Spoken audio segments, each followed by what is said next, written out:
Hi everyone, and welcome back to another episode of Unraveling Rare. My name is Eleni Kutsinyaga from Unravel Biosciences, and I have the distinct pleasure of introducing today's guest, Pam Andrews, who is Executive Director and co-founder of the Firefly Fund.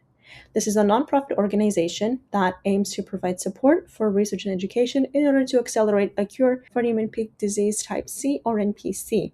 With that said, Pam, please share with our audience how the Firefly Fund was founded. Sure. Firefly Fund was born out of our family's experience with Niemann-Pick type C. In March of 2016, we learned that both of our daughters had Niemann-Pick type C after a multi-year diagnostic odyssey with our older daughter. And that diagnosis really changed everything for our family. What started out really as a deeply personal response to that moment really became a commitment to do something bigger for all children with neurodegenerative diseases. We saw how underfunded, fragmented, and slow rare disease research could be, especially for families facing an urgent timeline. So we set out to build the kind of infrastructure that we wished, existed when we were diagnosed. What does having a diagnosis mean to you, and what is the impact of diagnosed families joining patient advocacy groups? I would say that a diagnosis can be both devastating and it can also give a family a tremendous amount of relief, but it's also a turning point. It gives a family language for what they're experiencing and a community to connect to and a path forward. Without a diagnosis, families, are often isolated and stuck in a diagnostic odyssey searching for answers. And the diagnosis gives them some expertise, some understanding of the disease course, a community, as I mentioned, and other families to lean on and to collaborate with and engage in research and care in a more informed way. Patient advocacy groups are often what turn a diagnosis into momentum. I think that's where a lot of the urgency comes from. They help families move from being, alone to being connected. And the diagnosis can provide education, emotional support, like practical guidance, and importantly, a way for patient voices to shape research, and drug development. And rare disease advocacy groups are often the bridge between families, scientists, clinicians, industry, and regulators. I talk a lot about how my husband and I, we spend a lot of time, working with scientists, working with regulators, working with policymakers, to make sure that the pace of the development of the science can actually reach the patients. And when diagnosed families join those communities, they don't just receive support, they strengthen the field for everyone who is working in the field, in the healthcare system. And when we're talking about NPC, there are several decades worth of published science and failed clinical trials, whereas now there are several therapeutic options available for NPC patients. Where do you primarily attribute the success of the Firefly Fund that ultimately led to clinical translation? I really love this question, and it's something I've been spending a lot of time thinking about lately. And I would say that if I had to sum up how we were able to be successful over the last 10 years in translating all of the research that we did into the therapies that have been approved by the FDA, I would say that the summary for me would be aligned or intentional collaboration. And, the refusal really of families to accept that the status quo was good enough. It makes me get choked up. I am a very emotional parent when I speak about this publicly. It really is emotional for me. But rare disease progress usually does not happen because of one breakthrough in isolation. It happens, I believe, when patient advocacy groups come in and help connect the dots across families, researchers, clinicians, industry, regulators, and philanthropic partners. We tried to help build an ecosystem, and we supported work that could accelerate science, but we also worked to reduce barriers and also break down the obstacles. Another key factor is that the rare disease field has also matured, over the last 10 years since we got here. Patient groups now play a much more strategic role in natural history and trial readiness and patient-focused drug development and access.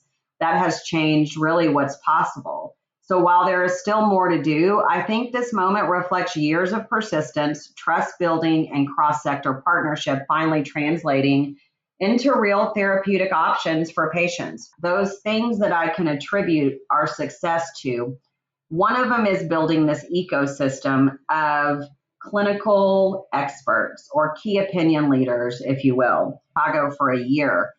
We were ready to come home, and we worked really hard to move the clinical trial to our home hospital. And it was a lot of logistics, a lot of planning, a lot of, things went into doing that. And after we were successfully able to move the trial home, it allowed, I think, 8 patients in the trial to also get treated at our hospital here locally. So it allowed 8 families to stop having to travel to Chicago and to be able to receive care here where we live in Austin.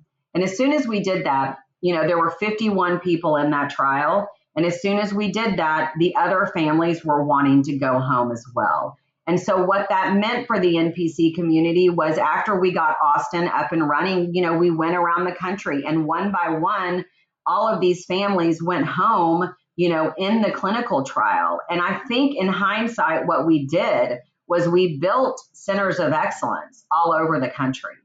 Being a leader of an established foundation like the Firefly Fund, what advice or messages would you extend to parents that have either recently started their new foundation or are thinking of starting a new one? One of the things we did from the beginning was we made a real commitment to focus on the unmet needs and to not try and, as I hear people say often, boil the ocean. And so I guess my first piece of advice would be to start with clarity about what the problem is that you're trying to solve. You don't have to do everything at once. And in fact, the strongest foundations often begin, in my opinion, by doing just a few things, really well. And so secondly, maybe remember that, your lived experience is your power. It is the thing that all of the stakeholders in the healthcare space, need to hear from families about their lived experience, as Valerie, talks so much about at Firefly Fund. And so I don't think there's a way for the rare disease community to go forward without those voices really, at the center of everything that we do.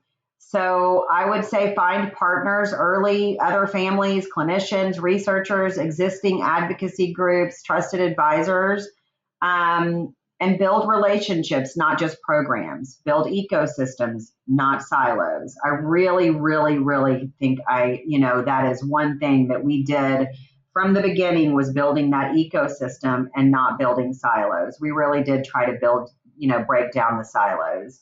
And third, be patient with the process.